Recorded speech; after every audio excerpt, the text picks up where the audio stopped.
1935 /2016. The matter proceed after lunch adjournment.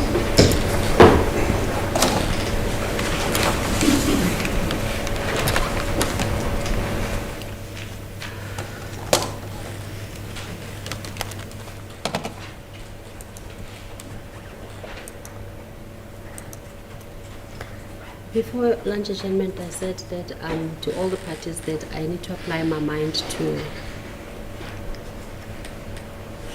the request or the indulgence, the request by Mr. Mangolele and Mr. Vivian to prepare, while on the same time Mr. Epstein was of the view that the matter should proceed.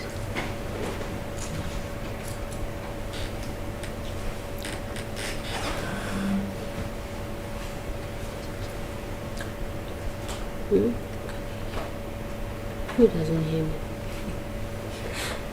Ooh, Yarachot. I'm being told to raise my voice. I'll try. I'm tired.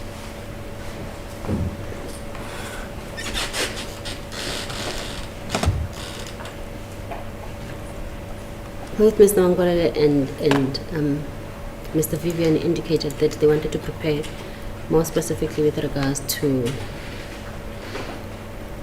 doing an application or bringing an application in terms of Section 18 of the Superior Courts Act, while at the same time an indication has been made that there's going to be an application to make a petition to the Supreme Court of Appeal to proceed with this matter. On the other hand, thirdly, we do have an indication that there's going to be a recusal application, which Mr. Vivian says that, in his view, maybe it is not ripe to be done maybe this week or today or tomorrow, if I may say so, given the fact that a petition is going to be made. And he makes that submission taking into consideration whether there's a possibility that the application or the petition might succeed, that this court wasn't supposed to proceed. That is in terms of the rules, that the application was brought before this court. Having said that, I also had to make a balance, and people have been talking about the interest of justice. And as I said earlier in my judgment, that the interest of justice should apply to everybody else.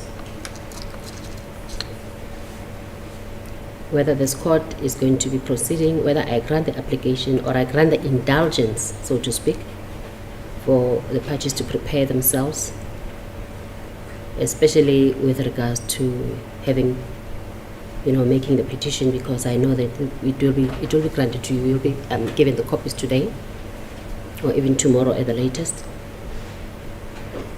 The other question is, when is this matter going to be proceeded with? As I said, I need to make a balance between everything. If the petition takes time, will it be in the interest of justice, or will it be fair to the other parties to be standing indefinitely? Or is it just, as Mr.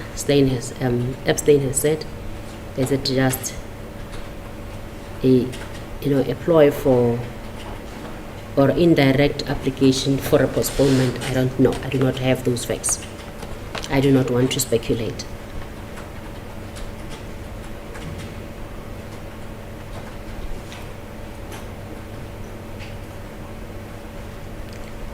And in determining whether, because the indulgence is with specific reference to Section 18,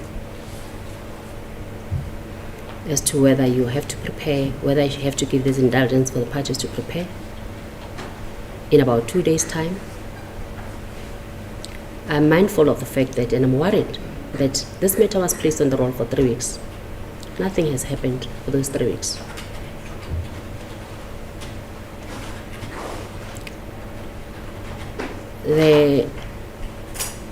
I know two of the parties the other day were talking about expenses in relation to the more this case drags, the more people suffer financially, which is not something that I should be talking about. But I'm raising this because I'm looking at what Mr. Mangolele said earlier on when I stopped him from saying something about the finances, which is something that is not supposed to be before me. Now, in trying to make a balance between everything and looking at the submissions and the requests, I will call them the requests for an indulgence, and given the fact that the intention of the applicants, I'll call them the applicants because they are the applicants, they want to make a petition, and trying to see the practicality of everything as to how long will it take and whether it will be in the interest of justice once more.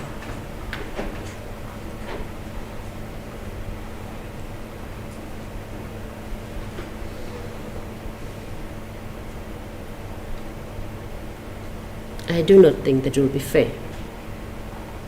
And I will say this, being mindful of also the arguments that have been made, the intimation that was made earlier on regarding the, what is so called the conditional recusal application that has to be made, and the fact that the replying affidavit was uploaded this morning,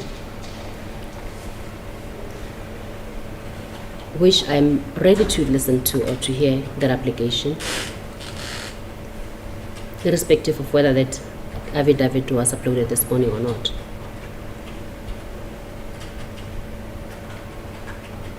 Having said all this, I do not think that it will be fair to the other parties, considering the time that has been wasted in this case, not to proceed. Earlier on, Mr. Mangolele, when you talked to me, when you said that you needed to have 2 days, I indicated as something which was passing, that you should have been more prepared. But I say that with respect, and I appreciate the fact that you do not have a team, you are flying solo, as you said, and it is very clear before court. But now I do not want to look at things from one side to say, yes, parties want to prepare, parties want to make an application, parties want to go to the SCA, they still have to make the petition, you don't know how long that is going to take. Making that balance, I am ready to proceed to this matter. If there's any petition that has to be done, it will be done in the process. Parties know what to do. There are procedures that has to be followed, which can be applied. As for the indulgence,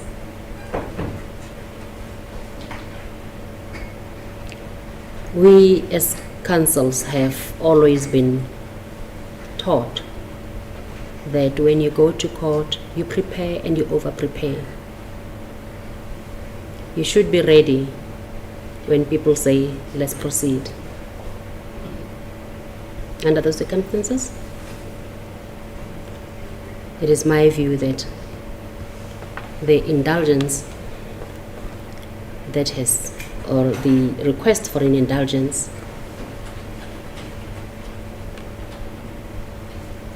will be unfair to the other parties. So let us proceed. If the parties want to proceed with regards to the recusal application, I am ready.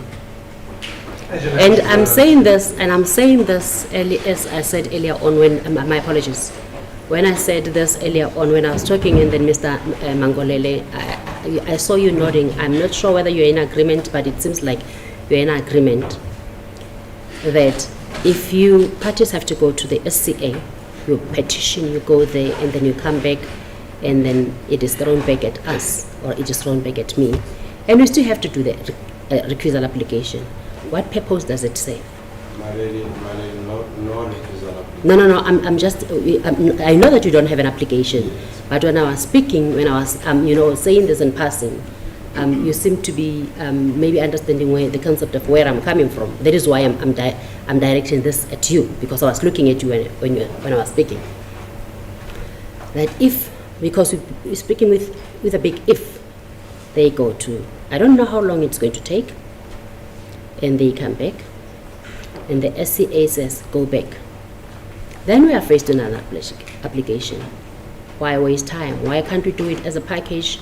If it goes to the SCA, so be it. But the parties, from where I stand, the parties, and it is my view, when they go to the SCA, when they petition, they'll be having everything combined and they know exactly how to deal with their issues. So under those circumstances, let's proceed. That my lady came from Yes, I know, yes. No, I know that you don't have an application, and I get that, and I appreciate Yes, that. yes. Yes. So, let us proceed. Thank you, It's Malady. either you do the recusal application, I don't mind, or the parties can do, I don't know how you want to proceed, but I'm ready for anything. Let's proceed. Maybe a big leave to hand up heads of argument in that. Recusal, we can move on recusal. Yes, thank you. Obviously giving copies to the other side.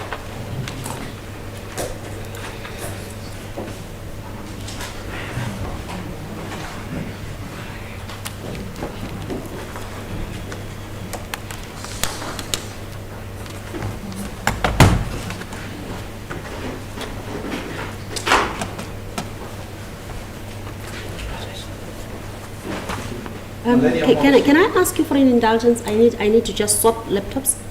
Please. As you wish. Thank you.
Thank you, Mr.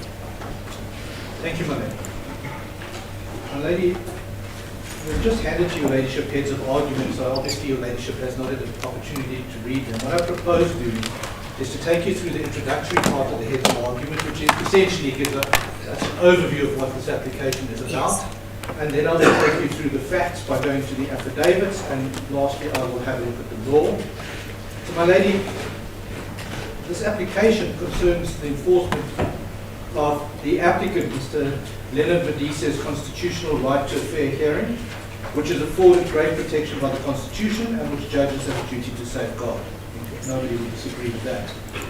And my lady, importantly in paragraph 2, this application is not about actual bias. This application is about the reasonable perception of bias. That perception of bias stems from the fact that allegations of corruption have been published. The applicant does not seek to prove the truth of those allegations, but he knows that the allegations have been made, he knows that they've been made in an affidavit, and he knows that they come from a credible source, an advocate of the High Court of South Africa. He also knows, my lady, that Mr. Twala, Mr. Mr. Ngala's attorney, and his spokesperson, Mr. Ndala, could shed light on these allegations. Mr. Twala is an officer of the court and has signed an affidavit, but refuses in that affidavit to deal with the substance of the allegations. The real question is, did he or did he not tell Advocate Maluleke that her ladyship had been sanitized, in the words of the affidavit that we will go to? Mr. Ndala, who sits in court every day and is a spokesperson, hasn't even signed an affidavit. From our side, of course, we don't know. We were not in the room. We know what was published. We're left with an allegation, my lady, of corruption. It's a serious matter and it cannot be ignored. Such allegations must be and doubtless will be investigated. But whilst those allegations remain, a reasonable, objective, and informed person would reasonably apprehend that her ladyship will not bring an impartial mind to bear on the adjudication of these consolidated matters. And my lady, we submit that the applicant is being reasonable in seeking recusal. My lady, we had a look to try and find authority relating to similar situations where there's an allegation out there. We can't find any authority in South Africa, but we have found in Malawi, and I beg you to hand up. It's a very, very short judgment of the Malawian High Court.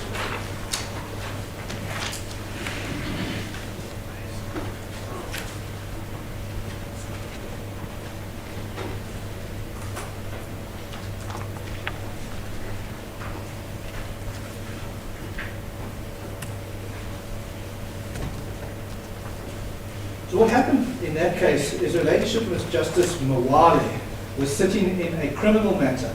She introduces it in paragraph 1, serious offence of murder, and you will see the trial had progressed. On the second page, she says the following in paragraph 2. Today, on 15 April 2021, during the defendant's testimony in his defence, he testified to the effect that his father-in-law broadcast on a family social media group, WhatsApp, with membership within and beyond Malawi, and on Wednesday, 9 June, presumably 2020, amongst other things, that a certain community there had organised substantial amounts of money to bribe the judge in the matter. It was a rallying call for the members of his community to turn up at court in solidarity against the release of the accused. And an audio recording is then played in court.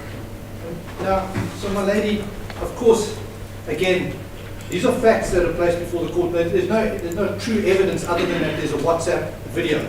The truth of that WhatsApp video wouldn't have been proved by the evidence. And then she says the following, and this is important. As a judicial officer who has sworn to uphold the law and to protect the Constitution, I must abide by the sacred principle that justice must not only be seen to be done, must not only be done, it must also be seen to be done. The accusation, though untrue, has been brought into the public domain at this point. Any credible action taken in response to the accusation by the authorities, should the need arise, cannot proceed while I am handling the matter. After careful reflection, with the utmost regret in view of the advanced stage to which this matter has progressed, I have decided to recuse myself. My recusal shall pave the way for justice to be seen to be done, with the case being presided over by a judicial officer who has no cloud of wrongful allegation hanging over his or her head. She then reserved her right to take civil action and recused herself. Now, my lady, you will note at least two things from that judgment. The first is that Her Ladyship, in that case, said the allegations are untrue, but she wanted to give an opportunity for them to be properly investigated. Secondly, she said, as I pointed out earlier, the allegations were not even on oath, in the sense that the person who knows the truth of the allegations didn't put an affidavit in, because the person who knows the truth of the allegations would be the father-in-law, was Jamal. But that wasn't necessary in Her Ladyship's view. She simply recused herself to allow the trial to progress. So that is, we say, my lady, the closest that we can find, and perhaps my learned friend has found something else, but we've looked far and wide to try and find authority. Our principal submission, going back to my head on page 3, is that the circumstances of this matter require you, my lady, that preclude you from continuing in these proceedings. We submit that the applicant, it should be singular, has a reasonable apprehension that justice will not be or seem to be done should her ladyship continue to preside. My lady, we point out in paragraph 7 that we've approached this court with due consideration. We didn't launch this application on a whim. I can assure your ladyship that careful consideration was given. And we're very conscious, my lady, of the gravity of this application and the allegations of corruption that are made in respect of your ladyship.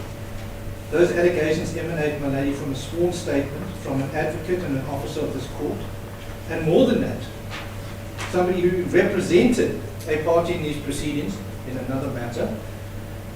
They involve an attorney and officer of the court who still represents that same party and who could shed light on the matter but doesn't. Then, my lady, we want to refer you to the Code of Judicial Conduct, which I'm sure your ladyship is aware of. Again, we have a copy here for your ladyship's convenience. I'm sorry that you have to walk so far.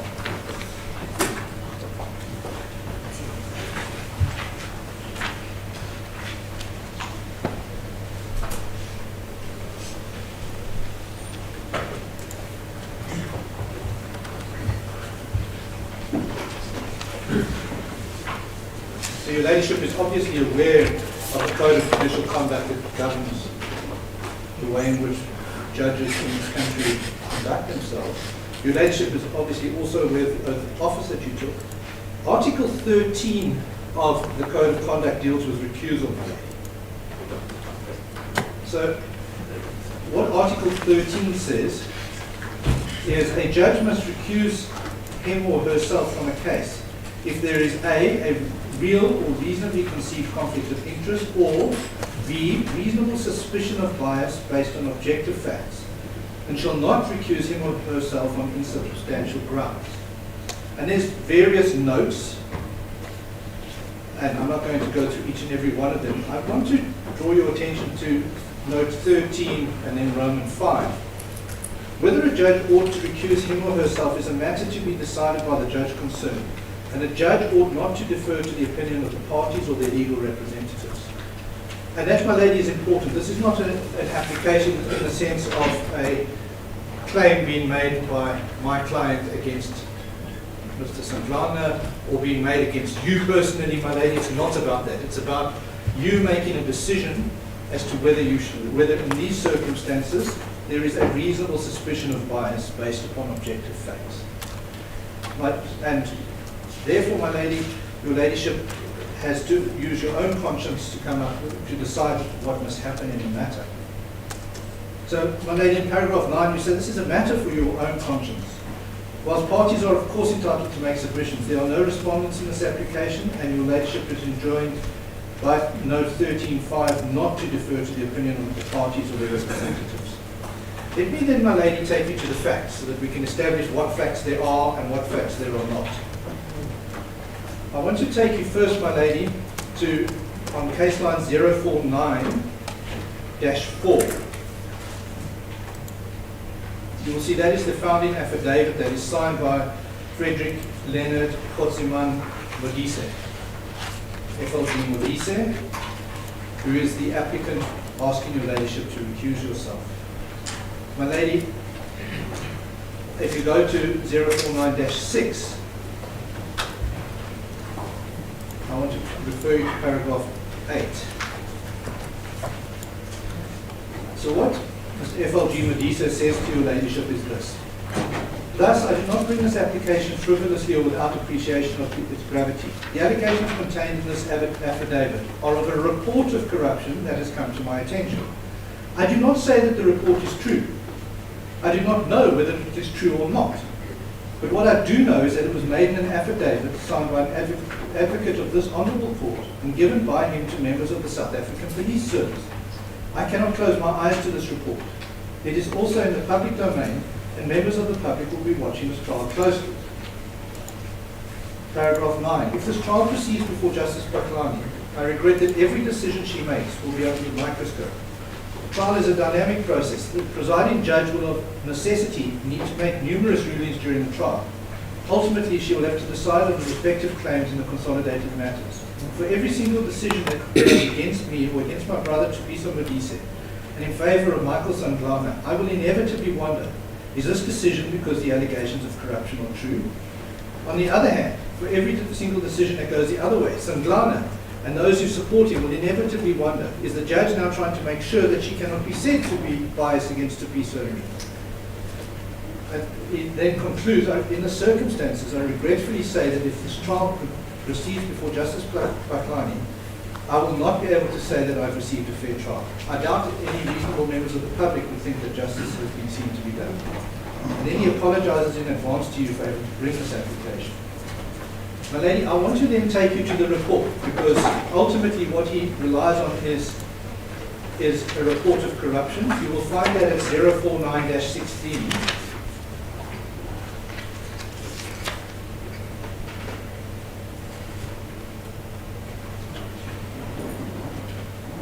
My lady, there you will see an affidavit, and I, the undersigned, Goodwill Papi Maluleke, do hereby make the statement as follows. And he starts by saying, I'm a major male person and an advocate in the Johannesburg bar. That's important. My lady, at the bottom of that page, he refers to Mr. Sanglana's assertion that he is the leader of the Iphc, and then says, in truth, his claims to leadership are illegitimate, a matter of which I have in-depth knowledge, having served as a member of the Council of Elders in his Jerusalem faction, being the highest decision body making body within the Iphc Jerusalem. The council in which I served was chaired by Sanglana, who is one of three persons to claim, and then on the next page, leadership of the church, pursuant to the death of Clayton Modise, the erstwhile leader with the signifier comforter of the Iphc. Let me stop there. I read that, my lady, because we now know that Mr. Maluleke is an advocate, and we also know that he served on the Council of Elders in Mr. Sanglana's faction. So he's somebody with knowledge, and he's somebody who can give information. He's also somebody upon who this court can rely, because he is an advocate of this court. My lady, then, just lost my reference, if the leadership could give me a moment. If we can go to 04931.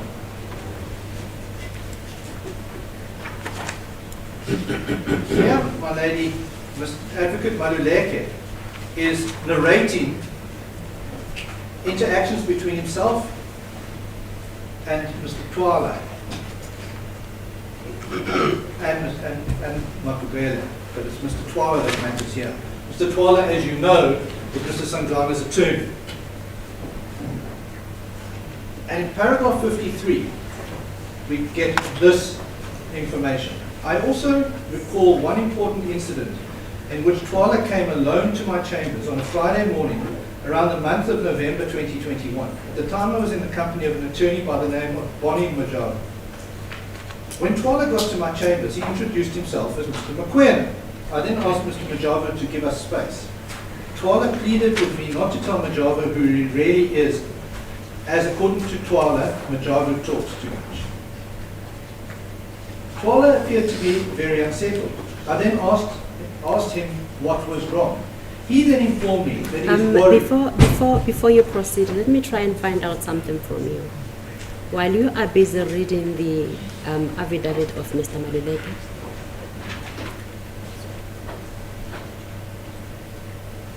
is he going to be called to come and confirm the contents thereof?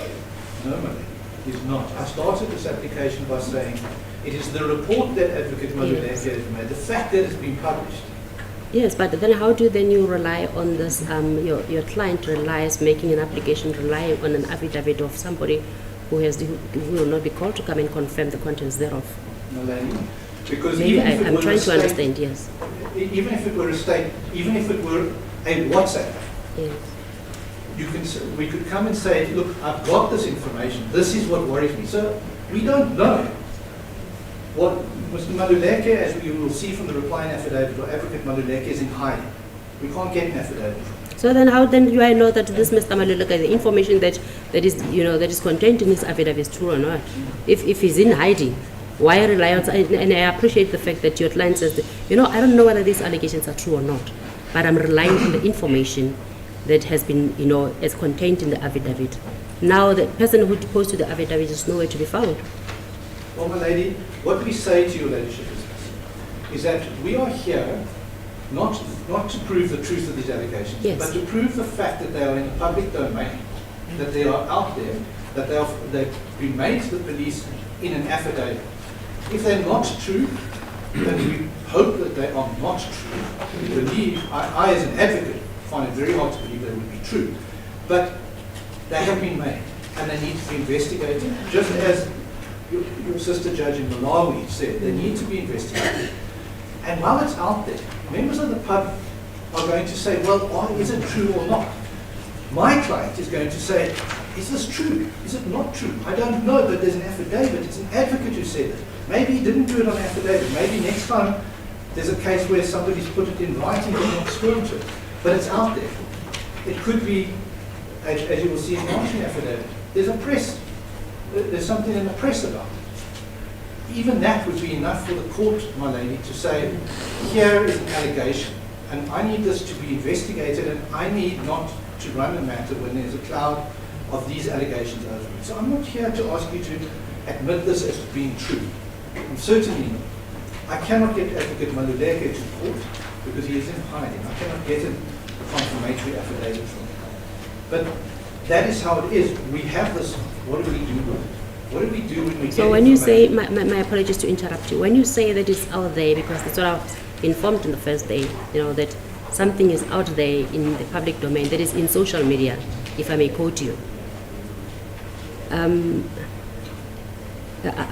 just trying to find out that was this affidavit taken? Is it something that is there in the social media, taken by the very same person who is in hiding, or what is the problem? Because I need to make a balance of whether, in applying my mind, in consideration of your client's case, whether I can, I can get there to say yes, there's a good case that has been made in terms of the application that has been made before court. My lady, there's nothing in the papers that tells you that it's out there on social media. I can't advance anything because there's nothing on that. I can tell you that in the answering affidavit, we're told that it's been published in the press. All right. That's the furthest I can go on that. All right. But what I can tell you is that it has come to the attention of my client, and he has a copy of the affidavit. And I remind your ladyship that the affidavit is, of course, on oath. Yes. So that makes it somewhat stronger than a tweet or a WhatsApp. It's not like it is just somebody who makes an allegation, for example, on a WhatsApp group, even a video WhatsApp. He's not, remember going back to the Malawian case, he's not in court to testify. This father-in-law is not in court to testify. Somebody else says, well, this is what he says in a video on social media. So that's much less than what we have. We say we have an even more credible report. And that credible report needs to be investigated, and no doubt will be investigated. And does it get stronger if Mr. Maluleke signs a confirmatory affidavit in these proceedings to confirm what he's already confirmed said in another affidavit? Still there, still going to be the same thing, still an allegation, and still a report of corruption. My lady, I was in paragraph 55 and I wanted to continue with that. Because you'll remember that Mr. Twala on this narration had been unsettled and he was worried. Then he says, I was informed by Mr. Vusi Ndala, who is the spokesperson of the Jerusalem faction and of course is in court every day giving instructions to Mr. Twala and to Mr. Epstein. Mr. Vusi Ndala, who is the spokesperson of the Jerusalem faction, that they have met with the judge and the judge has been sanitized, meaning that the judge has been paid to rule in favor of Sanglana in the succession battle that is before the court. Same as Twala, I was shocked by this revelation. And then asked Twala as to who is this judge. Twala told me that the judge is a female judge sitting in the North Gauteng High Court in Pretoria by the name of Judge Patlani. Twala told me that the judge was again meeting with Sanglana that coming Sunday. However, he was not sure about the location. That's the crux. And one has to ask, Why, why would Mr. Twala say this? Why would Mr. Twala tell Advocate Maluleke this? So one expects and hopes that Mr. Twala, as an officer of the court, will explain to this court what happened, or say this is absolute nonsense, no such discussion ever took place. I never said something like this. But Mr. Twala has filed an answering affidavit, and that you will find at 054.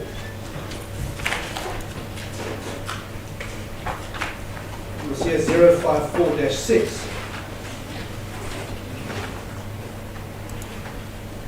Mr. Twala tells the court that I, the undersigned Sifiso Twala, do hereby make oath and state as follows. I am the attorney of record for the first and third defendants and the 33rd respondent in the other case. So we know that he's the attorney. Then one looks at paragraph 6 on the next page, 054-7, where he says, I do not, in the present affidavit, attempt to deal with the very serious allegations directed at the presiding judge and at myself in the founding affidavit. I simply point out for present purposes the failure of Advocate Maluleke at the earliest opportunity to report an allegation of bribery of a sitting judicial officer to the Judicial Services Commission. As to myself, I will welcome the opportunity to deal with a fully motivated complaint addressed to the Legal Practice Council. I challenge Leonard Modise to file such a complaint without further delay. Well, Mr. Modise tells you in the replying affidavit he's instructed his attorney to place these papers both before the LPC and the JSC, and that's the right thing to do. I understand that they may already have been placed before those bodies, but I don't know that, so I can't say with certainty. My lady, so that was paragraph 6. Then there's the comments about this being a conditional application, and I've explained that before, so I'm not going to repeat myself. Paragraph 11 is important, my lady. It's at 054-8.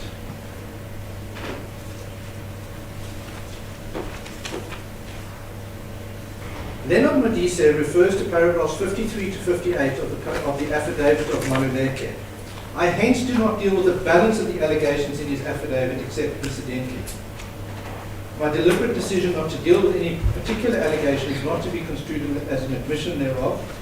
Any allegations not expressly dealt with must be treated as denied.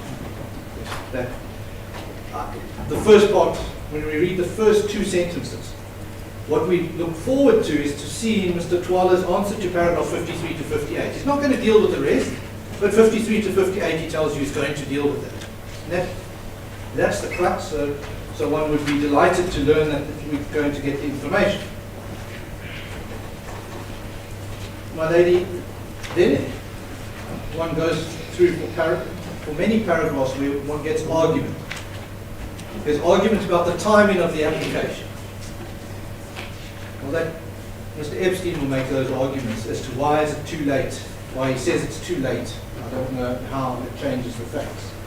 But then, my lady, we're told at 14.8 on 054-12,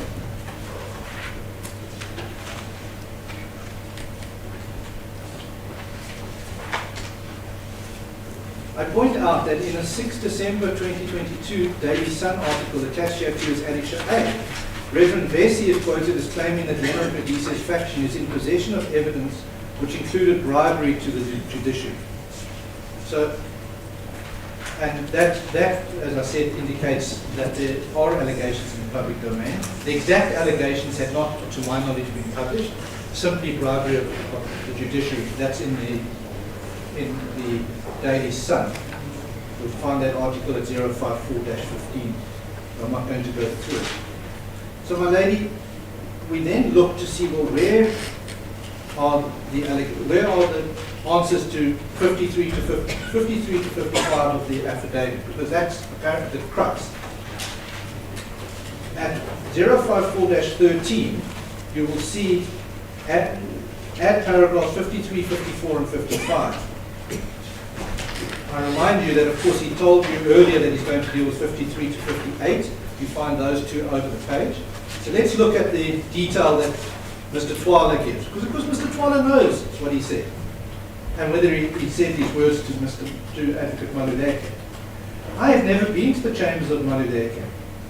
However, I have been to the building in which his chambers are housed in order to brief other advocates. In the replying affidavit, it is said that in fact, Mr. Twala has briefed Advocate Maluleke, but that is neither here nor there. I have spoken to Bonnie Majavo on the telephone in connection with a criminal case opened against one of the church members, but have never met him in person. And then each and every remaining allegation contained in these paragraphs is denied. If we were arguing this on the basis, my lady, of Clascon evidence, we would be arguing about a bare denial and a robust approach. The allegation in the founding affidavit, if it were like that, is Twala said the judge has been sanitized. You don't do a bare denial to that. You say, I never said this, or he misunderstood me, or I was joking. The fact that he doesn't deal with it is telling, my lady. It's very telling. How does he deal with 56 to 58 on the next page? Well, the answer to that is each and every allegation contained in these paragraphs is denied. He just doesn't deal with it. Bare denials. So, Mr. Twala, who's the person who really should be helping your ladyship out by saying this is actually what happened, these are very serious allegations to have out there. And it would have been great if Mr. Twala had said, well, this conversation never took place, or I was only joking, or something along those lines. But he doesn't do it. And that leads to questions, my lady. And my lady, that is very problematic. My lady, this morning the replying affidavit was uploaded. Your ladyship will go to 055 to find it. I want to refer to 055-4, which is paragraph 5.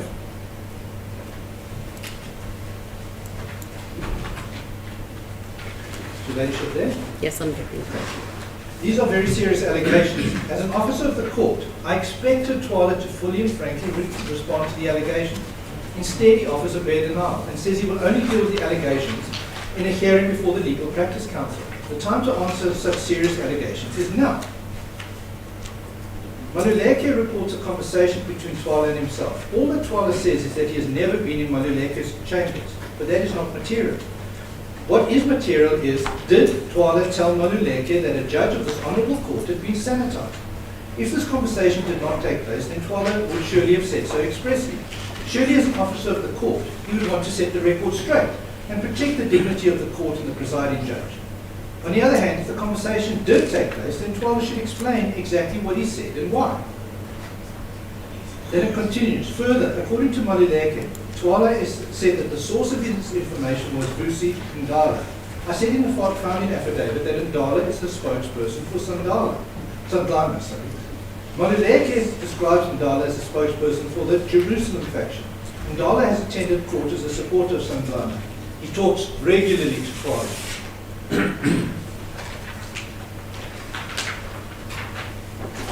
Twala could easily have procured an affidavit from Ndala to address the second material fact.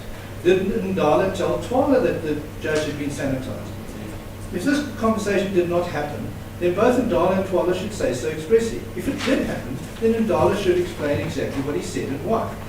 The absence of an affidavit from Ndala and the bare denial by Twala make matters even worse. It is also significant that Sandlana has not deposed to an affidavit. Lady, I don't want to continue reading the entire affidavit. I'm sure you'll Yes, should read it I will read it. Thank you. at the appropriate time. My lady, I do want to go forward to paragraph 18. With Ms.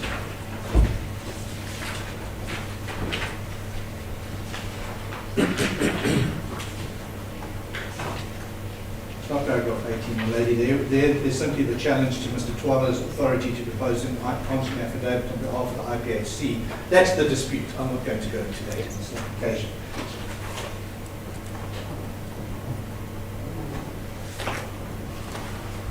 The reason why I can't find it is I'm referring to the wrong affidavit. Your ladyship will give me a moment. Paragraph 12, my lady, on 055-7 is important. I cannot overemphasize that Maluleke is an advocate and an officer of the court. Disclosures of this nature from an advocate and an officer of the court cannot simply be ignored.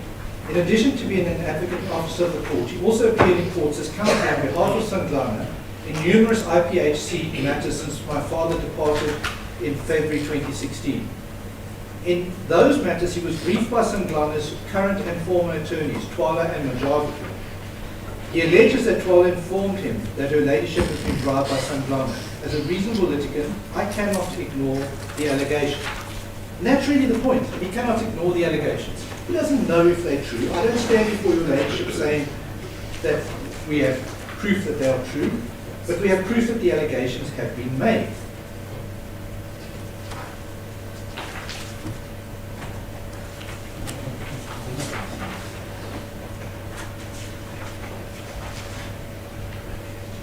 My lady, we then, in the replying affidavit, my client says, in the result, it is in the interest of justice, the administration thereof, and the litigant's right to a fair trial, that her ladyship recuse herself from the pending proceedings and allow the deputy judge president to allocate an alternative judge to preside over the matter. The recusal would protect the judiciary and its integrity. This matter is closely watched by the entire membership of the Iphc, in excess of 3 million people, as well as the nation. My lady, that our submission is that one must look at this. It's hard to stand back. My lady. It's very difficult to stand back if your ladyship is in an invidious position where allegations have been made, are out there, can't be answered at this point. But one has to look at what is in the interest of justice and what would be the appropriate step. And my lady, that is for your ladyship's conscience.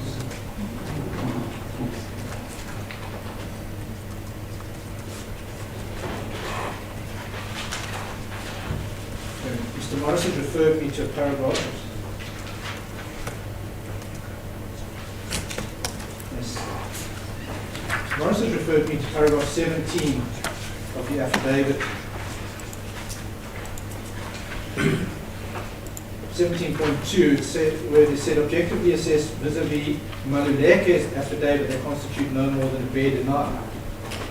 I admit that Twala omits to address the material substance of the allegations contained in the founding affidavit and in Maluleke's affidavit. There is no other way to interpret that omission but as an admission of the said allegations. In paragraph 19 continues, remember, he's answering. He says that he's shocked by the content of paragraph 6 of the answering affidavit. As an officer of the court, Twala has a duty to deal with the very serious allegations in the founding affidavit and in Maluleke's affidavit. He has direct knowledge of these allegations. Why does he refuse to provide a detailed answer? Twala states that he does not expressly not even attempt to deal with the serious disclosures made by Maluleke. In essence, the allegations go unanswered and are thus conceded. Remember, those allegations are that Twala made a report to Maluleke. I'm not going to go further. He says it must go to the LPC. We agree it must go to the LPC, but that's not an answer in this application. We'll go to the LPC, doubtless. And perhaps there he will need evidence, but he's chosen not to do so here. In 19.10, and this is really why we say the answering affidavit makes things worse. What is before the court is a recusal application. Twala and Ndala are the two people who can give direct evidence to refute or confirm the allegations. Instead, there is no version from Ndala, and Twala refuses to take the court into his confidence. That's the difficulty, my lady.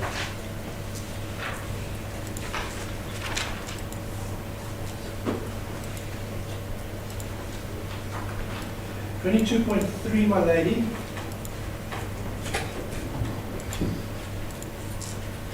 Paragraph 22.3, what my client says is, I brought this application because of disclosures made by Maluleke.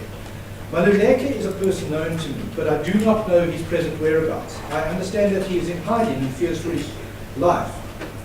I know that Maluleke is an advocate, and I know that he has represented Sanglana in the past. In the circumstances, I could not and cannot take the content of Maluleke's affidavit lightly. I rely on the affidavit not as proof of its contents, but as proof that serious allegations have been made in an affidavit given by an advocate to the police. And then again, a criticism of Mr. Twala. I don't want to repeat that.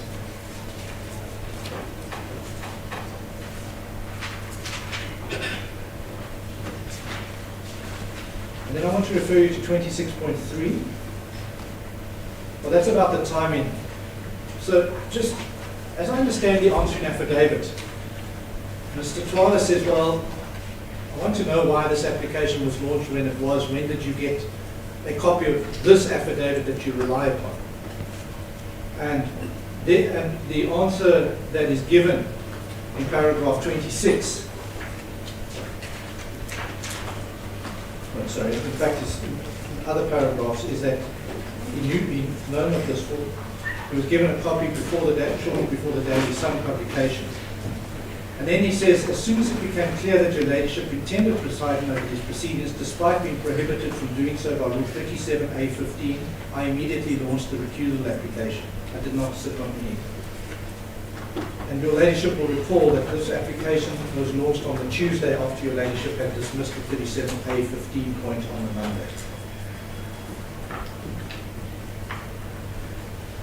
So what do we know, my lady? Perhaps I'll just take 2 more notes. On paragraph 28, there he expressly says that he's not in a position to obtain a confirmatory affidavit from Maluleke because he does not know his whereabouts. I also do not produce the affidavit to prove the truth of its content. I produce it to prove that the allegations have been made by an advocate on oath and to the police.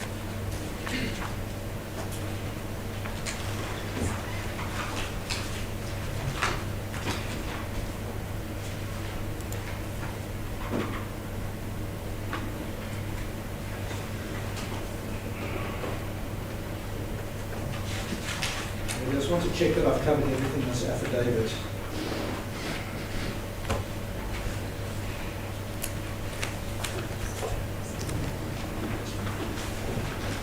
So, my lady, what do we know, putting all of this together, the 3 affidavits?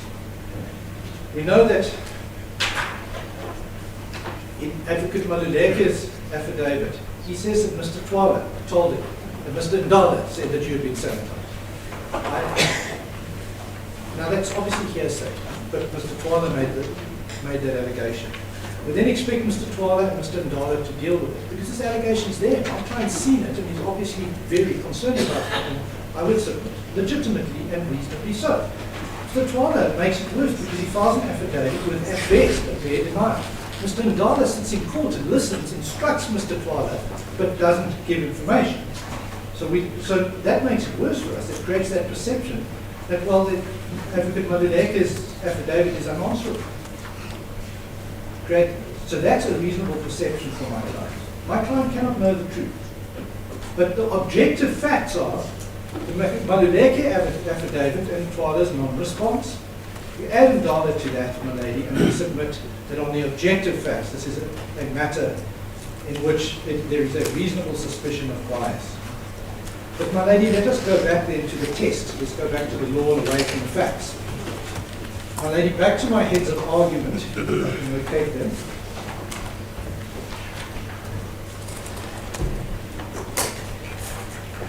The test for recusal is dealt with at page 8 of my heads of argument, or our heads of argument. My lady, the leading case on recusal is, of course, the Safu case, which we're no doubt all aware. I'm not going to read in detail the law on this, but you will see in paragraph 30. So let me start with this. A judge has taken an oath of office. There is a very important and very significant assumption of impartiality. And that is something where we have to produce sufficient evidence where your ladyship will be satisfied that there's a reasonable suspicion of bias, a reasonable apprehension of bias. I'll give you the exact test in a moment. So 29 paragraph 29 of the Safu judgment dealt with the first part. Paragraph 30, a judge who sits in a case in which she or he is disqualified from sitting because seen objectively there exists a reasonable apprehension that such judge might be biased, acts in a manner that is inconsistent with Section 34 of the Constitution and in breach of the requirement of Section 165(2) and the prescribed oath of office. It is in this context, we say, my lady, that it was established the presumption of impartiality, that we quote paragraph 40, and it's important, my lady. And then, my lady, at paragraph 23 of our head, still quoting from SAFU. The question is whether a reasonable, objective, and informed person would, on the correct facts, reasonably apprehend that the judge has not or will not bring an impartial mind to bear on the adjudication of the case. That is, a mind open to persuasion by the evidence and the submissions of counsel. The reasonableness of the apprehension must be assessed in the light of the oath of office taken by the judges to administer justice without fear or favour, and their ability to carry out that oath by reason of their training and experience. It must be assumed that they can disabuse their minds of any irrelevant personal beliefs or predispositions. They must take into account the fact that they have a duty to sit in any case in which they are obliged to recuse themselves. At the same time, it must never be forgotten that an impartial judge is a fundamental prerequisite for a fair trial, and a judicial officer should not hesitate to recuse herself or himself if there are reasonable grounds on the part of the litigant for apprehending that the judicial officer, for whatever reasons, was not or will not be impartial. And then, my lady, we deal with the development subsequent to that, State versus Shackwell, the SCA dealing with it, and then my learned friend earlier referred you to the South African Commercial Catering Allied Workers Union versus Irvin and Johnson, it's a Concord case. We quote from that. Again, I'm not going to read everything, but in that case, on page 11 of our heads, quoting from the judgment, first, the test is whether the reasonable, objective, and informed person would, on the correct facts, reasonably apprehend that the judge will not be impartial. So your ladyship needs to look at a reasonable, objective, and informed person who is given a copy of an affidavit that says the judge has been sanitized. What would that person think? What would be reasonable to think? Second, the test is an objective one. And it's described in SAFU and Sakawu as the double reasonableness. Not only must the person apprehending the bias be a reasonable person in the position of the applicant for recusal, but the applicant must also be reasonable. Moreover, apprehension that the judge may be biased is not enough. What is required is an apprehension based on reasonable grounds that the judge will not be impartial.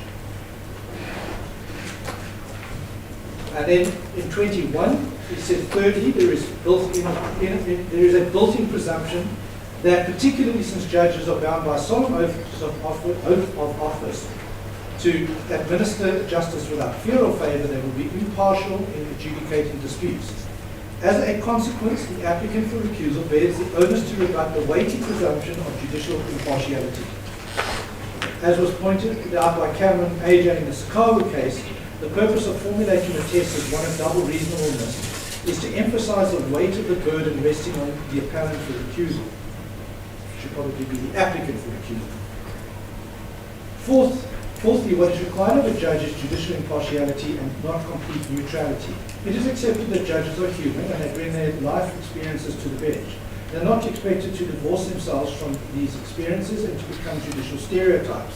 What judges are required to be is impartial, and that is to approach the matter with a mind open to persuasion by the evidence and the submissions of counsel. So, my lady, there you get a four-pronged approach to this, and the real crux seems to be this double reasonableness test, set against the weighty presumption of judicial impartiality. And we submit, my lady, that the allegations that are levelled against you, not by my client, but in the affidavit, support the contention that there's a reasonable apprehension, my lady, not just of bias, as we say in paragraph 25, but that you will not be impartial. And so, my lady, we'll go through further case law. I don't want to go through all of it because we'll be here for too long. Your ladyship will read it. And in paragraph 29 on page 14 is a more recent full bench judgment, it was 2013 full bench judgment in the John Guare matter, full bench of the Eastern Cape, not this division. There the full bench said, the rule is clear. Speaking generally, a judicial officer must not sit in a case where he or she is aware of the existence of a factor which might reasonably give rise to an apprehension of bias. The rationale for the rule is that one cannot be a judge on one's own cause.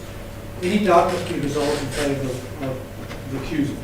It is imperative that judicial officers be sensitive at all times. They must of their own accord consider if there is anything that could influence them in executing their duties, or that could be perceived as bias on their part.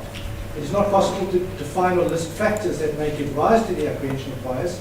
The question of what is proper will depend on the circumstances of each case. And of course, most recently, we have the State versus Zuma matter. Justice Kuhn. In State versus Zuma, we know that there have been many applications, and my learned friends referred to what this is often referred to as a Stalingrad approach, the accusations and all of that. But in the end, despite that, Justice Kuhn came to the decision that he needed to recuse himself from the trial. There is a fairly lengthy unreported judgment, which we have a copy of for your ladyship's convenience.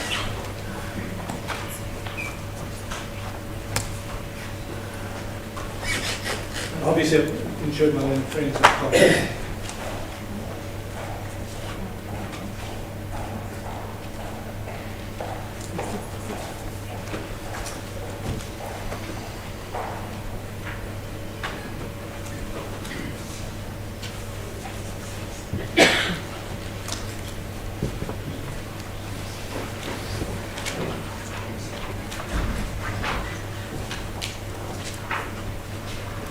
Lady, if one goes through the judgment, Justice Kuhn goes through all of the case law. It's a really nice, comprehensive look at the case law. And in paragraph 27 on page 13 of Justice Kuhn's judgment, he summarizes the position as follows.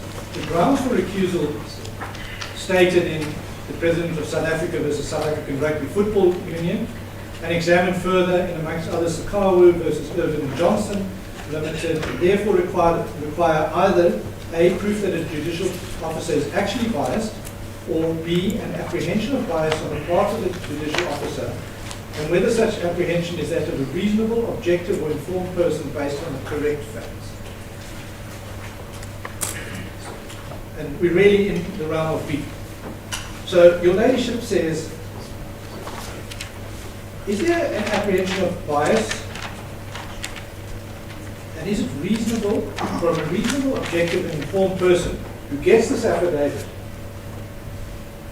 and knows only what is written in the affidavit? And then, my lady, does it get worse when the objective facts now widen and we have Mr. Twala's non-response or refusal to actually deal with the essence of the matter? We submit that test is absolutely met. My lady, at paragraph 28, Justice Kuhn emphasizes that our law does not insist on the proof of actual bias on the part of the judge. The appearance or a reasonable apprehension of bias, if proved, is enough to vitiate the proceedings. As has been said, the court will not inquire whether the judge did, in fact, favour one side unfairly, where the allegation is reasonable apprehension. Pinochet number 2, that's a decision of the English House of Lords, held that where the impartiality of a judge is in question, the appearance of the matter is as important as the reality. I won't read the entire quotation.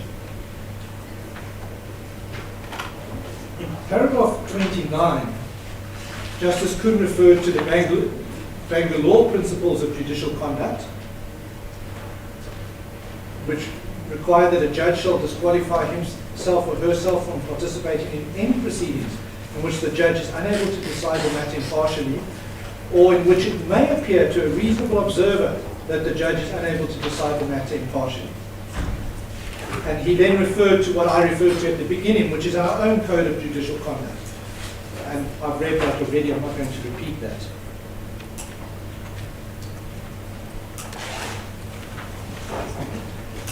Going back to my heads of argument, my lady, paragraph 34.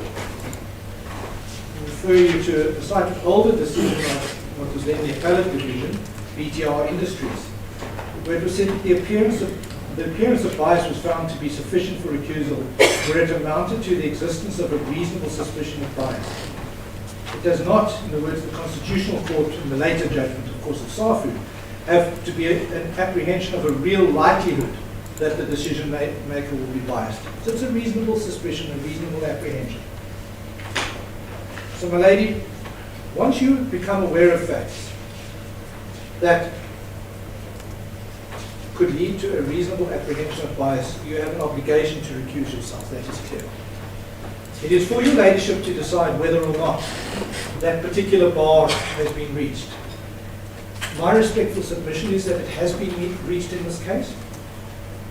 My respectful submission, my lady, is that your ladyship should act in the same way as your sister judge in Malawi acted, and your ladyship should recuse yourself, not because you say the allegations are true, but because you say that you cannot be seen to continue to sit and that you must let the authorities investigate these allegations.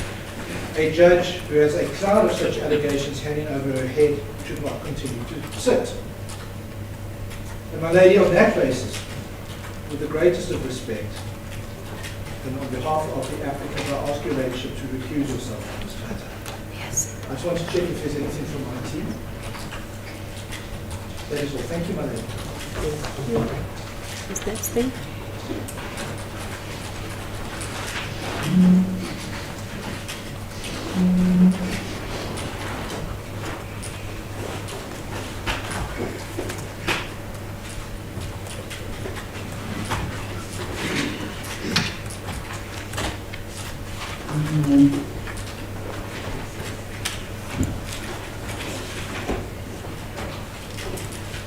The lady, we do not have heads of arguments. The lady knows that we were given the replying affidavit this morning, one copy, and that we were handed the heads of argument when Mr. Vivian started, one copy.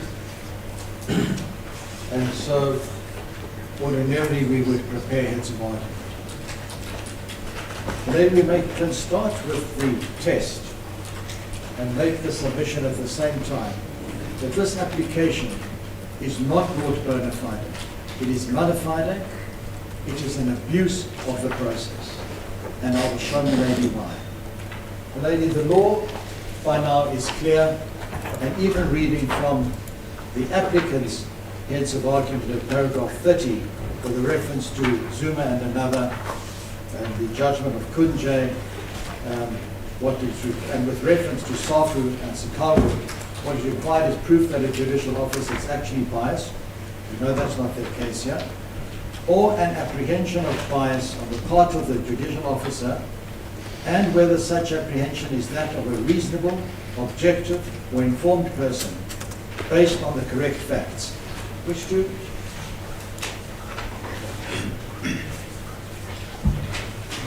Yes, sorry, Kunje was referring to the Constitutional Court decision in Zuma.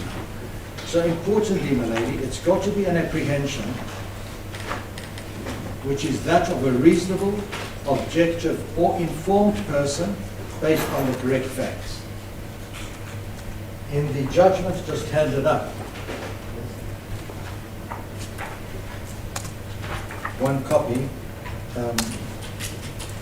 this is the judgment of Kunje at paragraph 47. The learned judge says, the issue of recusal must be determined by taking stock of the objective facts, which can hardly be said to be found in the pages of the press. We've already determined and discussed objective facts that are relevant to this recusal application, and are aware of no reason why anything in the media should have any bearing on this inquiry. Opposite, my lady, to what our learned friend said about that this report has appeared in the media. Now,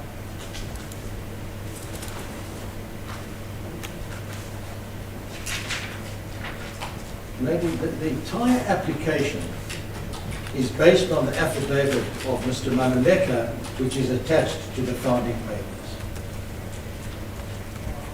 That affidavit, it is said, by Mr. Nennewood, he said he believes it was given to the South African Police Services. Well, in the answering affidavit, Mr. Twala says, when he read this, and when he saw it in the press, He wrote to the SAPS, and he's never been given a copy of the SAPS, of the affidavit. And he's also got the docket, and it's not in the docket either.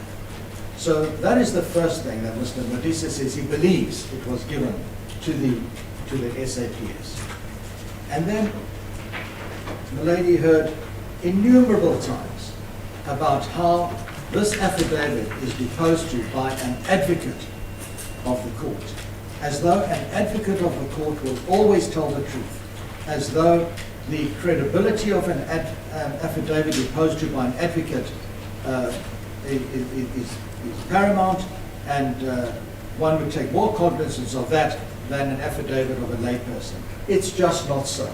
Imagine a lady where an advocate is sued for fees and does an affidavit to say, this is what's owed to me, and the layperson says it's not true.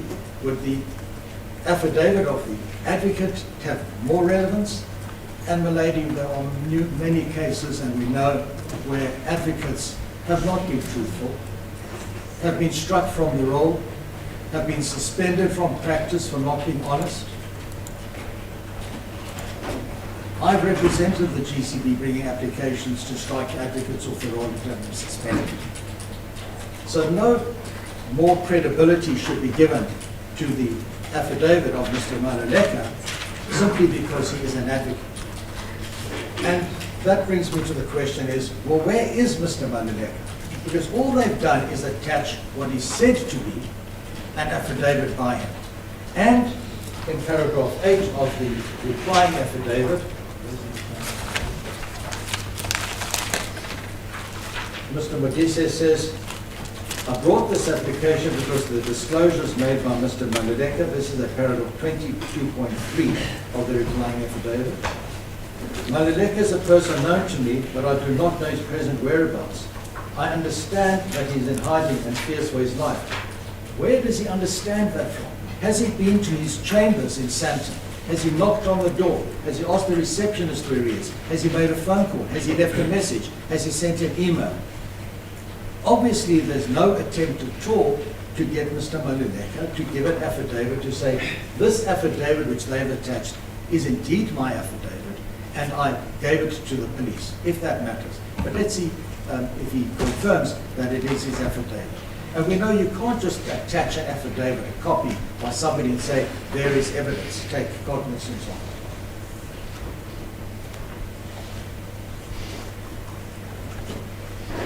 And then, ladies, one also would have to look at the affidavit of Mr. Maluleka in the context of this case. He tells you in his affidavit, he doesn't tell you, lady, I'm sorry, he says in his affidavit that he was a member of the church, that he was an advocate representing Mr. Sandlana, who's my client. He had a fallout with Mr. Sandlana, and now he makes affidavits concerning Mr. Sandlana.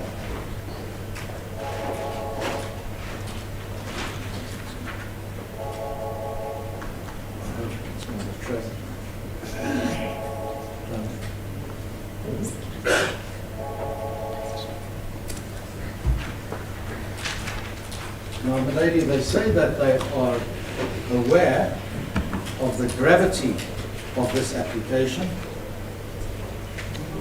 that it has not been brought frivolously,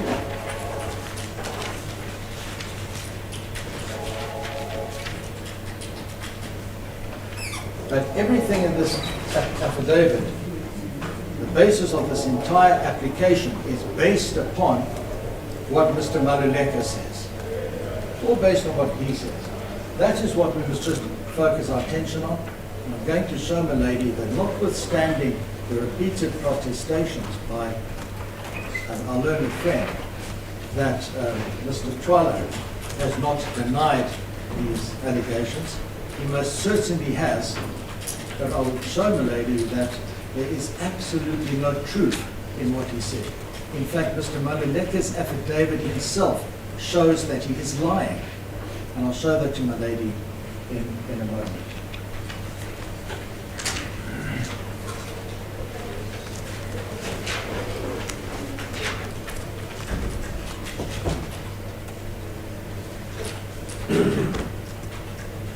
Lady, the entire application is founded firstly on what Mr. Modise says from paragraph 34 of his founding affidavit.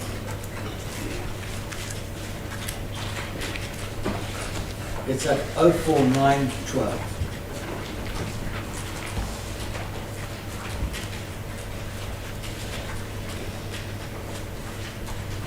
He says at paragraph 34, it has come to my attention that one Goodwill Papi Maluleka, who is an officer of the court and an advocate, deposed an affidavit that he said had been delivered in the course of fraud proceedings pending against Michael Sandlana. That's at paragraph 34. He doesn't say by whom it is said to have been delivered in the course of fraud proceedings.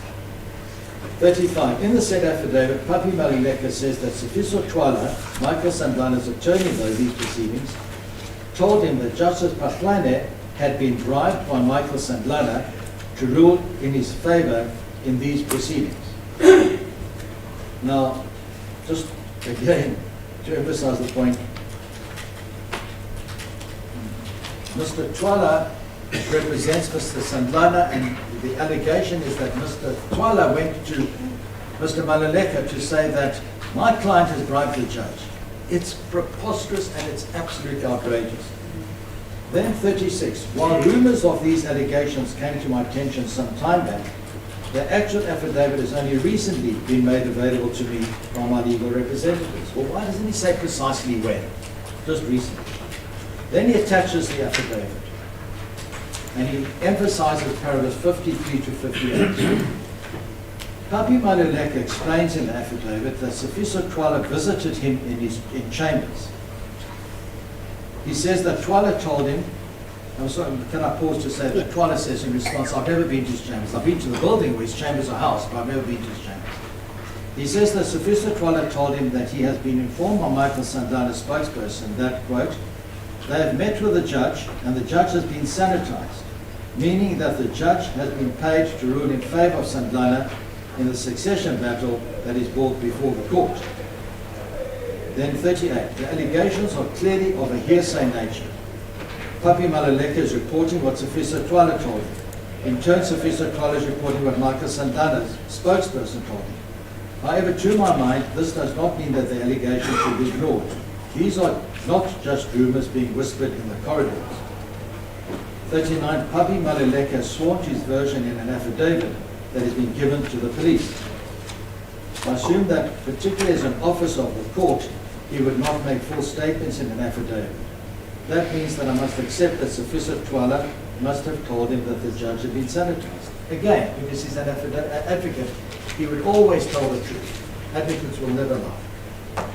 Then, milady, they emphasize paragraphs 53 onwards, so that I can take you to what their case is for accusal. Or it was summarized there. But at 04931, paragraph 53.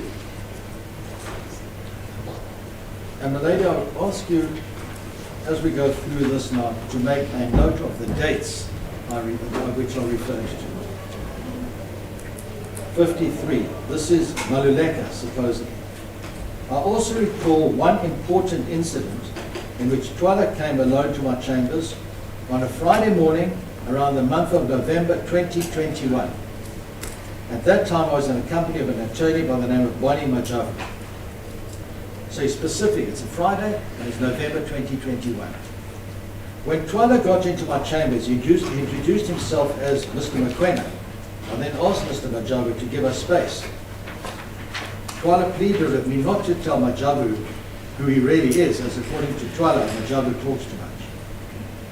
Twala appeared to be very unsettled. I then asked him what was wrong. He then informed me that he's worried that a sitting judge has been bribed. He was informed by Mr. Vusin Dala, who is the spokesperson of the Jerusalem faction, that they have met with the judge and the judge has been sanitized, meaning that the judge has been paid to rule in favor of Sandlana in the succession battle that is before the court. 56. Saying as Twala, I was shocked by this revelation and then asked Twala as to who this judge is. Twala told me that the judge is a female judge sitting in the North Gauteng High Court in Pretoria by the name of Judge Pahlane. Twala told me in 57 that the judge was a gay meeting with St. Lana that coming Sunday, however, he was not sure about the location. 58, Twala then advised me that I must not tell anyone, I should wait for him to come back with more information, because the same judge was pushing to attend to this matter and to case manage it.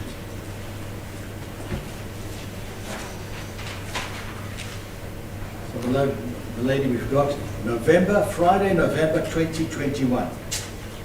According to Maluleka, Twala tells him that Judge Pahlane has been sanitized. That's when he tells him that, November 2021.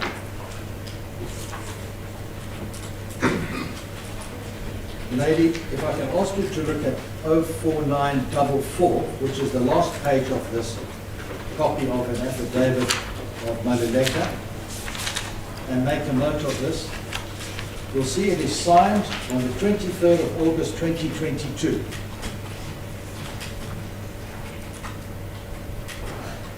So Maluleka is telling, Maluleka says that in November 2021, Twala told him that you had been sanitized, as they put it.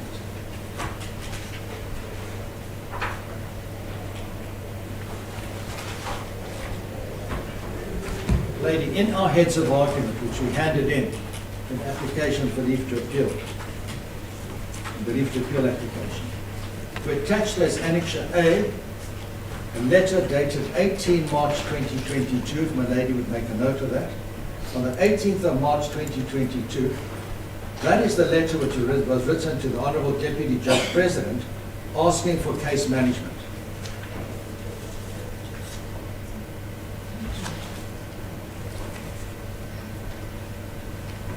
The page number, the case lines of that letter is 05320 to 05321.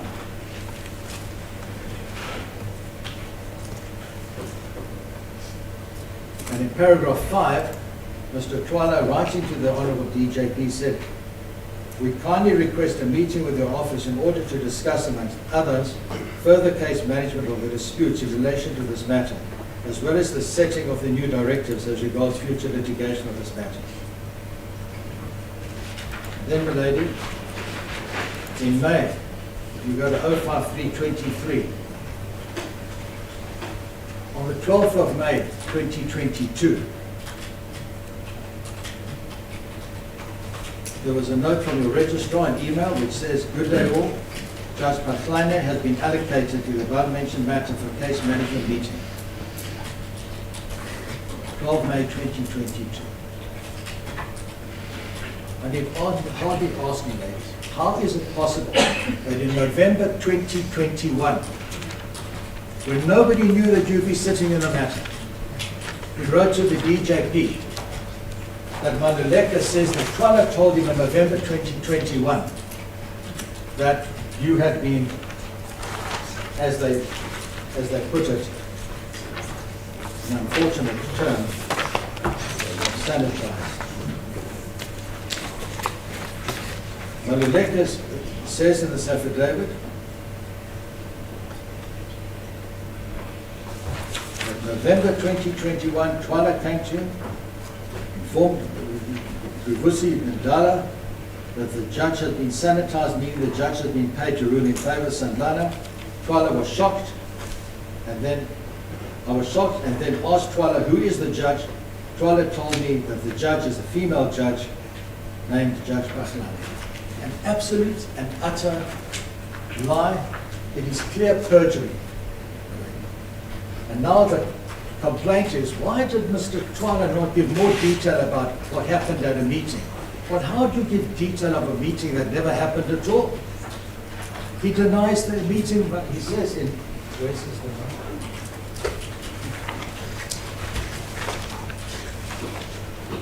He says, "I have never been to the chambers of Maluleka. I've been to the building in which the chambers are housed in order to brief the other evidence. I've spoken to Bonnie Wichava on the telephone in connection with a criminal case opened against one of the church members, but I've never met him in person. Each of the remaining allegations in these paragraphs is denied." Maluleka said Bonnie Majavu was with him. He says, I've never met Bonnie Majavu. What more denial is expected of Twala? And this repeated answer to say, if this was placed on evidence, this denial wouldn't be accepted. Of course it would. He denies the meeting, he denies it happened, he denies that he's met Bonnie Majavu, and he denies every allegation that he met or he said any of these things.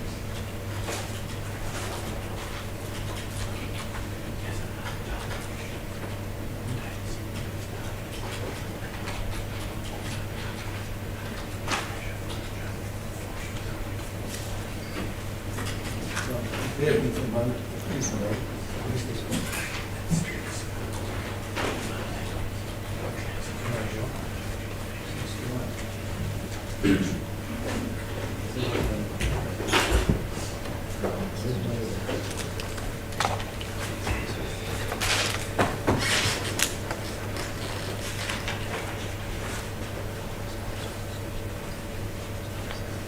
In paragraph 61, the lady, 04933, Maluleka says, in February 2022, Twala told me that he's being put under pressure by Sandlana to proceed with the succession matter.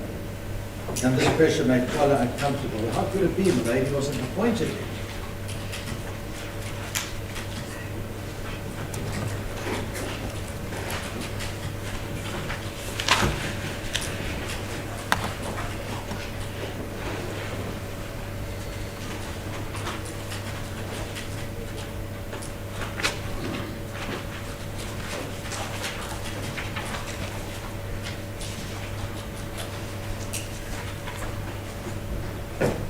And where could that possibly be, rising from a press statement?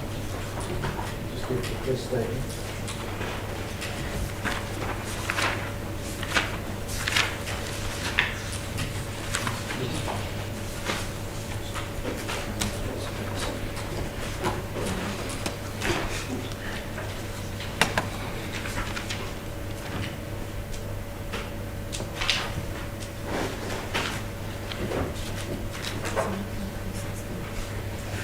We will get it later.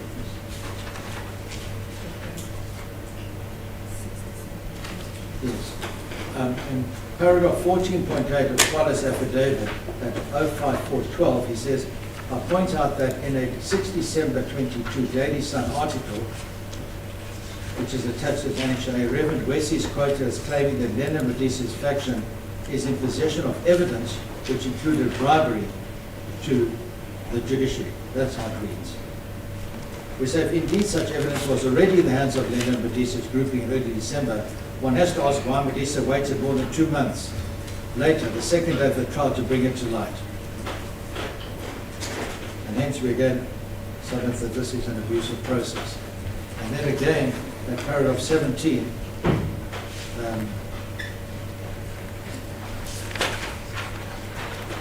an article appeared in the Sunday Times, which is attached to the effect that Maluleka had submitted an affidavit to the SAPS alleging that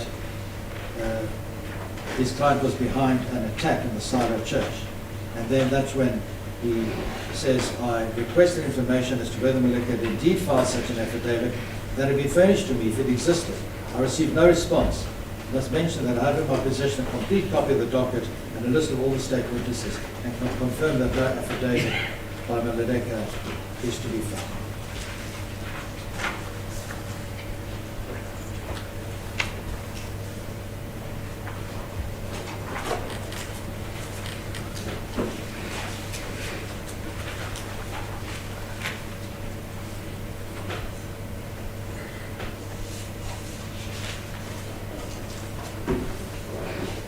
And then I come back related to what I started with, is that this court cannot even take notice of this affidavit in Maluleka, which is attached, because it's not confirmed by him, and you haven't been given enough detail to be able to make a determination that he is in hiding and cannot be located.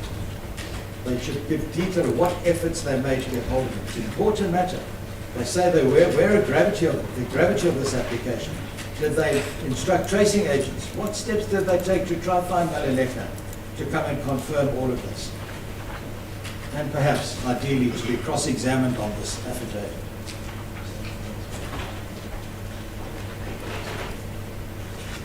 If judges have to recuse themselves when allegations like this are made, where a litigant says, I heard a rumor, or I heard somebody say, I've seen an affidavit, that the judge has been bribed, the judge has been sanitized, the whole judicial system will come to a halt.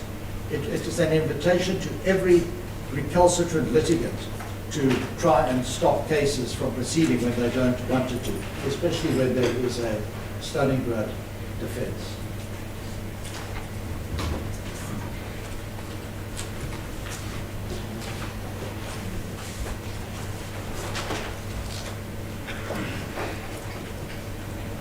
So, Milady, we submit that there's absolutely no basis upon which a reasonable, objective, informed person would conclude that there is an apprehension of bias. It's all fabricated, and I ask Milady to take into account how this application was brought, when it started, how we are given a reply this morning and a reply today this morning, how we're given heads of argument only when they stand up. It's all an attempt to derail this matter.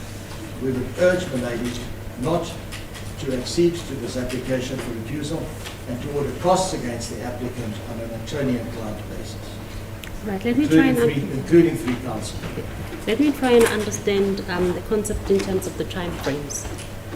Do I understand you to be saying that at the time the allegations were made, or that the affidavit was posed to by Maluleke, a case management judge was not at the time appointed, or there was no confirmation that this particular judge would be doing the matter? That is absolutely so. 23 August he does the affidavit in which he says that in November, 23 August 2023, he deposed the affidavit. He says in the previous year, November, in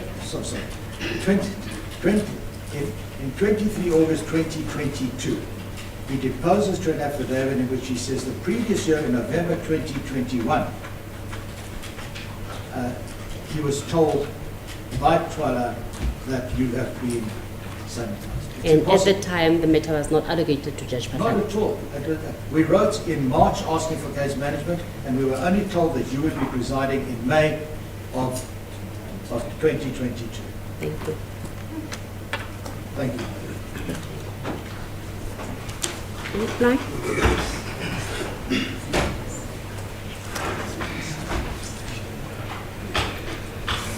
My arm was stuck.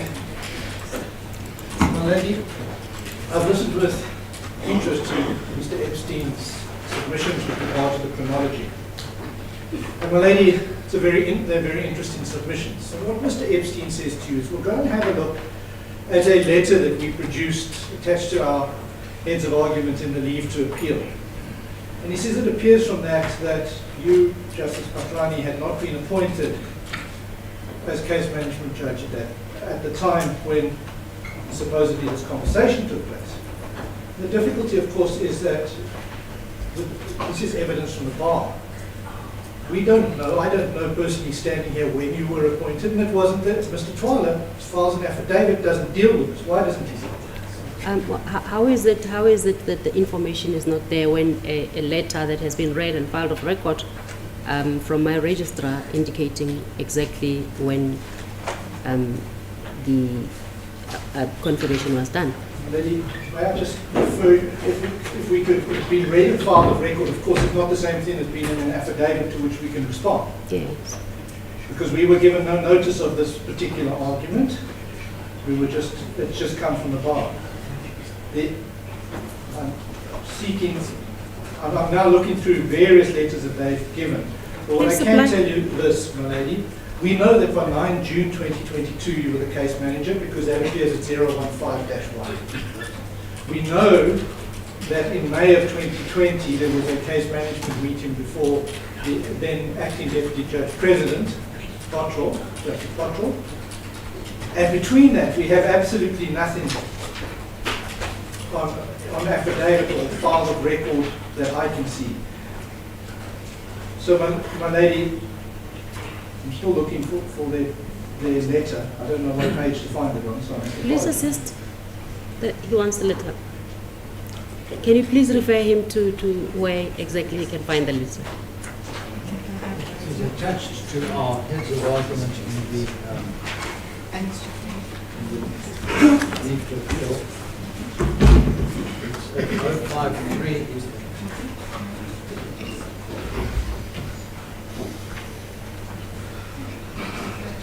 05320.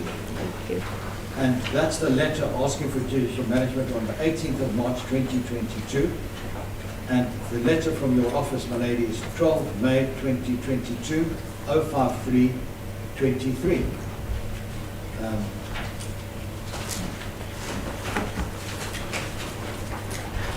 I'm indebted to my learned friend, as I said. Sorry, my lady, and Maluleka's affidavit is 23 August 2022.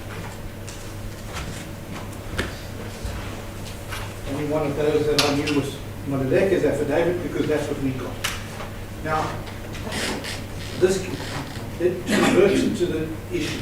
What my learned friend has shown, and I accept that he shows us based on documents that are not on oath, they're not confirmed on oath, but let's accept this to be true, that there's something wrong with Mr. Maluleka, Advocate Maluleka's version. But that's not what the test is. He may have got the date wrong, I don't know. The test, as my learned friend said, is a reasonable... How is that so? You saying that he cannot lie because he's an advocate? My lady, I did not say he cannot lie because he's not. My apologies. Maybe I did not understand you. My lady, I'm saying that when Advocate Maluleka is deposed to an affidavit, My apologies. It was coming from Mr. Epstein that it cannot be said that an advocate cannot lie. My apologies. what I'm going to submit to your ladyship is this.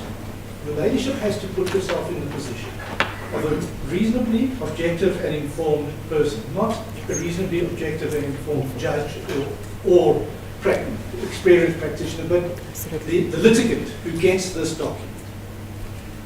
And what we now know is that whether he lied or whether he was mistaken about the date, that date can't objectively be correct.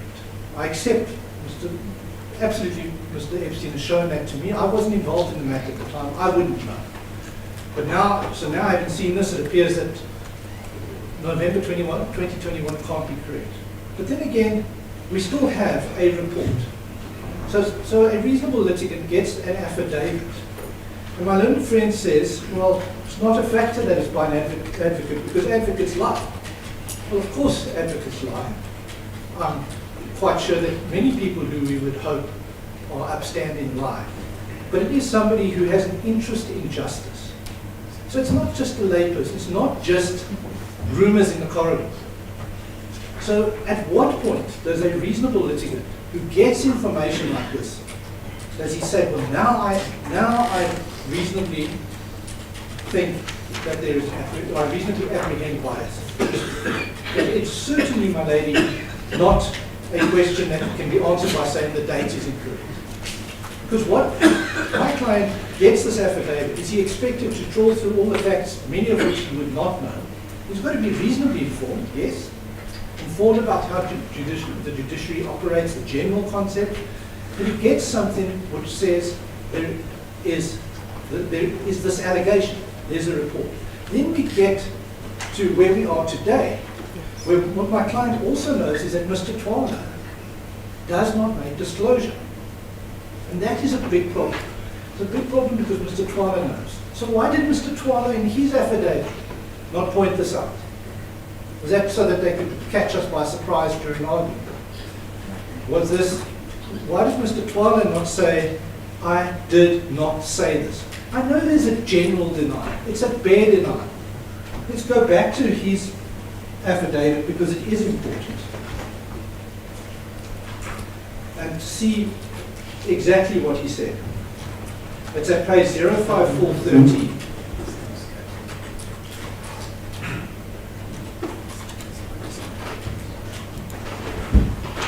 So he says, remember he's answering allegations of Mr. Twala coming, giving a false name, Mr. Majabu being present, Mr. Twala asking Mr. Majabu to leave, and please don't tell me tell Mr. Majabu who I am because he talks to me. Yes.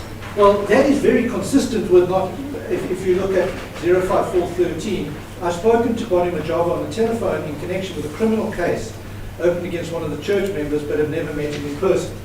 That's fine. That's consistent. Mr. Majava doesn't know who he is. And he probably doesn't know what Mr. Majava looks like. He wouldn't know who was there. But then the only thing he says positively is I've never been to the chambers, but I've been to the building. So it means I've never been to his office. But he doesn't say, and I have never said this to him. I'm afraid in some circumstances it's not good enough to say each and every allegation is denied. Not when this is a matter of such significance, and when you are the one person who can say, no, I never said it. Or yes, I said it, but it was in a different context and I meant something different. And why does he not in these paragraphs say, and obviously in November 2021, Justice Patlani wasn't appointed. That's the difficulty. So now we're not talking about senior counsel who sit and analyze papers in great detail and who think these things through. We're talking about a reasonable, objective and informed litigant who gets this information. Must he turn a blind eye to it? Must my client just say, well, yeah, the date is wrong, so therefore I must assume this isn't correct and we must just go on? Or must he say, no, I have a reasonable apprehension of bias. I can't allow this to continue. And my lady, I said at the end of my main submissions, this places your ladyship in an invidious position. It really does. And it is a difficult decision your ladyship has to make. But it's also a difficult decision for a litigant who has this information and must then just turn a blind eye and carry on with the trial. That would not be fair on the litigant. Of course the litigant must bring an application for recusal in these circumstances. I submit that a proper case is made out despite the chronological problem that my friend points out. A proper case is made out, your ladyship should recuse yourself, not because the allegations are true, but because of a reasonable apprehension of bias. Thank you. Thank you.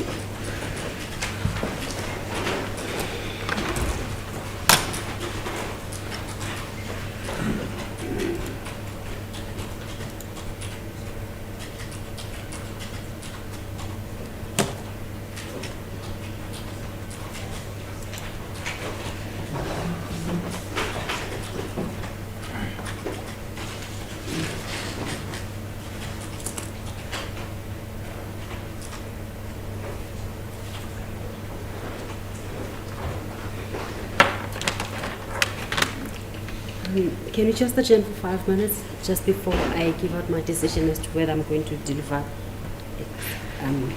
When exactly am I going to deliver? And I guess I just need to 5 minutes. All right.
When we adjourned 5 minutes ago, when I said I needed to have 5 minutes, I needed to just check on when exactly can I deliver the judgment. I intend giving a full judgment on this matter, and it should be very soon. So I will definitely inform the parties.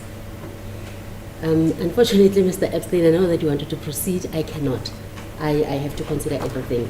And as I said, I'm going to repeat myself. I want to give a very full judgment. So the parties will be notified. So does that mean we're not sitting tomorrow? No, we're not sitting tomorrow. We're not sitting on Friday. Tomorrow's Friday. Tomorrow's Friday. Really? Is it not Wednesday today? I will.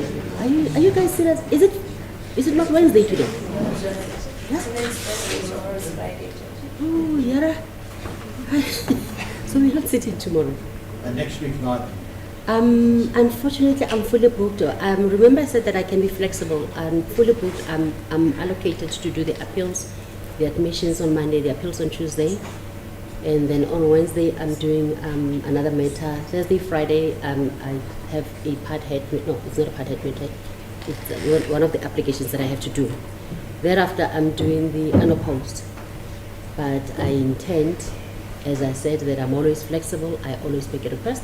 Somebody was talking about making special arrangements. That can always be done. That's why people say, ask and it shall be given. So, We don't have a problem.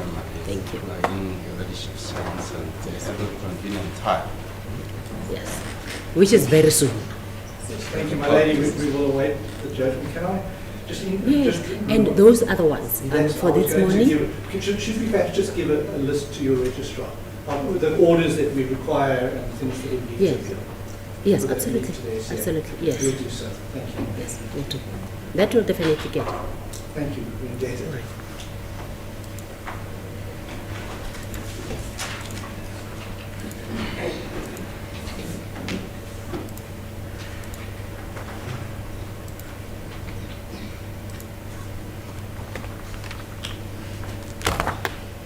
I thought that I would give a short version of the decision, but I've decided no, I'll go full blown.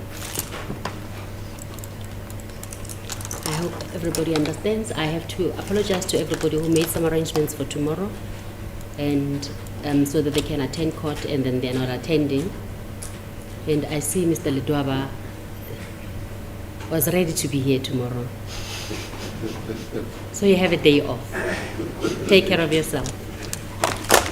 Thanks everybody, we are adjourned, and then we'll, all the parties like today, I don't know how the parties got to be informed, but I know that obviously each and every party will just inform the others accordingly, and that will also happen. As you mentioned. Thank you, we are adjourned. All right.